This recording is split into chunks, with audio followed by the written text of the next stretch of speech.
If you think about your day honestly, not the version you tell other people, but the real, quiet version, you might notice that sugar is with you from the moment you wake up until the moment you go to sleep. And maybe you don't even see it anymore because it hides in almost everything you eat and drink: the sweet tea or coffee in the morning, the cereal or biscuits, the jam on your bread, the flavored yogurt, the juice you tell yourself is healthy, the cookies you grab just to get through work, the chocolate reward after a long day, soda with your meal, the ice cream or dessert at night. All these moments feel small and separate, but your body doesn't see them as separate. It sees them as one long river of sugar flowing through your system every single day. At first, eating a lot of sugar feels like nothing but pleasure. Your taste buds love it. Your brain loves it even more.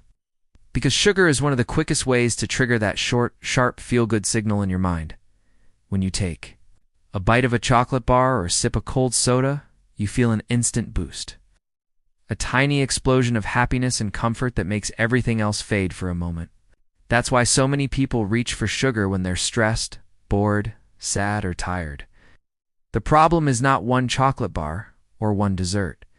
The problem is when a little sugar stops being little and quietly becomes your daily lifestyle. When your body spends most of its time processing sweet drinks and snacks instead of getting real, balanced fuel, because sugar has a louder voice than almost any other taste, and over time you start listening to that voice more than you listen to your own body. Imagine your blood as a highway, and every time you eat something sugary, you flood that highway with little sugar cars rushing through.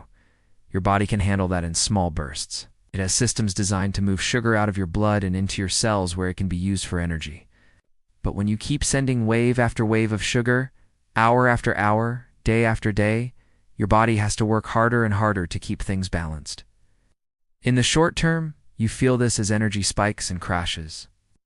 Right after you eat something sugary, you may feel awake, excited, ready to talk fast, move fast, think fast. Then, not long after, your energy drops suddenly. You feel sleepy, heavy, slow, and your mood dips.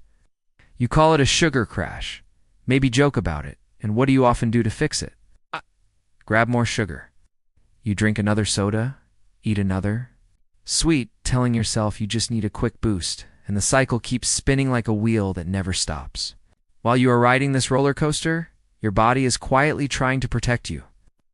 It releases insulin again and again to deal with sugar in the blood, and your cells are constantly being told to accept more fuel, even when they are already full. Over months and years, this pattern can make your cells less responsive, so your body has to push harder, use more force to get the same effect. On the outside, you might just feel more hungry, more tired, without sugar, more dependent on sweet things to get through the day. But inside, your balance is slowly being pushed out of place. At the same time, sugar that your body doesn't immediately burn for energy has to go somewhere. And often that somewhere is stored as fat, especially around your belly and organs. At first, maybe it's just a slightly softer stomach, a bit more tightness when you zip your jeans, but over time, that stored energy can turn into stubborn fat that doesn't want to leave, even when you start trying to diet. You look in the mirror and wonder when this happened, because you never sat down one day and said, "I will eat too much sugar from now on." It just happened in tiny decisions that didn't feel serious at the time. Adding a bit more sugar to your tea, saying yes to dessert every evening, drinking soda instead of water, using sweet snacks as your main break from stress. Sugar also has a direct line to your brain in another way. It trains your taste buds and your cravings. The more sugar you eat, the more your brain expects it. Plain foods start to seem dull. Fruit tastes less sweet than it should. Vegetables taste lifeless. Simple meals feel unsatisfying unless followed by something sugary. You might tell yourself, "I just have a sweet tooth," as if it's a fixed personality trait, but a lot of that sweet tooth is actually a trained response. Your brain has learned that sugar equals quick pleasure, quick comfort, quick relief, and so it starts to ask for it whenever you feel even slightly low. You come home tired, sugar? You argue with someone? Sugar. You feel anxious? Sugar. You're bored? Sugar. Instead of learning to sit with your feelings, move your body, or rest properly. You learn to push instant sweetness over every uncomfortable emotion, like frosting over a burnt cake. It looks nice on top, but the problem underneath is still there, and now your body has to deal with the excess sugar as well. Your skin can get involved in this story too. For some people, a high sugar diet can show up on their face. More breakouts, more oiliness, more dullness. You might notice that your skin doesn't look as calm or clear, that pimples appear around your mouth, chin, or forehead after heavy sugar days, that your face looks a bit puffy or tired even when you sleep. And while skincare can help from the outside, it cannot completely erase what your body is trying to tell you from the inside. Your teeth are on the front line as well. Every time you let sugary foods and drinks sit in your mouth, bacteria in your mouth feed on that sugar and produce acids that can attack the protective enamel of your teeth. If you're sipping sweet drinks all day or constantly snacking on candies and biscuits, you're giving those bacteria a non-stop buffet, and your enamel slowly thins. At first, you don't notice anything. Then one day, a cold drink makes a tooth sting. Or a dentist tells you there are cavities, and you wonder how it got so bad when you don't even feel pain most of the time. It didn't happen in one day. It happened in tiny sips and bites over months and years of just a little sugar. Your mood is pulled into this dance as well. Too much sugar every day doesn't simply make you physically tired. It can play with your emotions. Remember that roller coaster of energy. Your mood often rides it too. High sugar can give you a short burst of happiness, then leave you feeling irritable, restless, or strangely sad when you crash. If you are already dealing with stress, anxiety, or low mood, this can make things feel worse.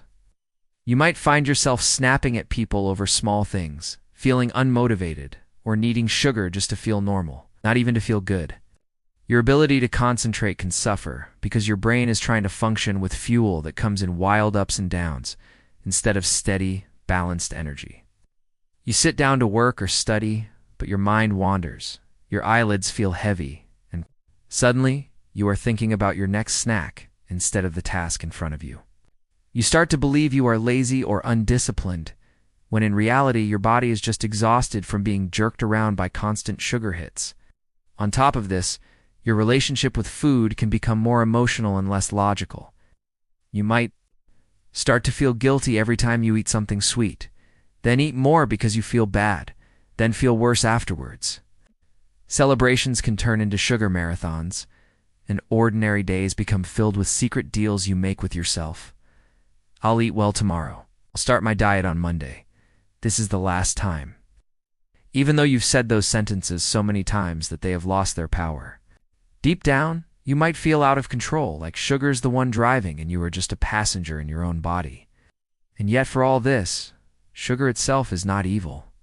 It is a part of many foods and can be enjoyed in moderation without destroying your life. The real problem comes when a bit of sugar is no longer moderate and quietly replaces real nutrition when most of your drinks are sweetened. When most of your snacks are sugary, when every emotional wave is answered with another bite or sip instead of any other kind of care. The good news is that your body is constantly trying to heal, and it will respond if you start making different choices, even small ones. You don't have to quit all sugar overnight or become a perfect clean eater. You can begin by becoming more honest about where sugar is hiding in your day, in your breakfast, your drinks, your sauces, your snacks. You can swap one sugary drink for water, one dessert for fruit some days, one candy break for a short walk or glass of water. At first your cravings might scream loudly, kicking and protesting like a child who has heard no for the first time. But if you hold your ground and give your body a chance to experience stable, less chaotic energy, those cravings will slowly quiet down. Your taste buds will start to reset. Foods that tasted boring at first will begin to reveal their real flavors. Fruit will taste sweeter, plain yogurt will taste less sour. Your body will recognize real hunger instead of automatic sugar addiction. Your energy will start to feel different too. Instead of wild highs and sudden crashes, you may notice a calmer, steadier kind of fuel that carries you through more of the day without desperate snack breaks. You will still have ups and downs.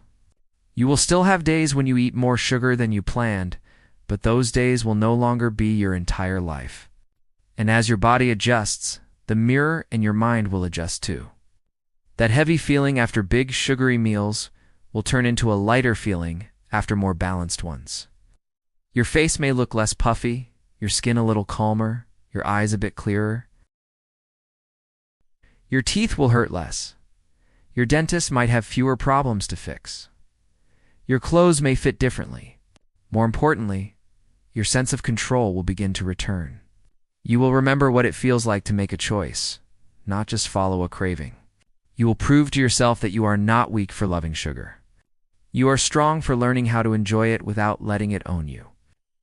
So what happens if you eat too much sugar every day? Your life becomes a roller coaster that feels fun at the top, but slowly wears down your body.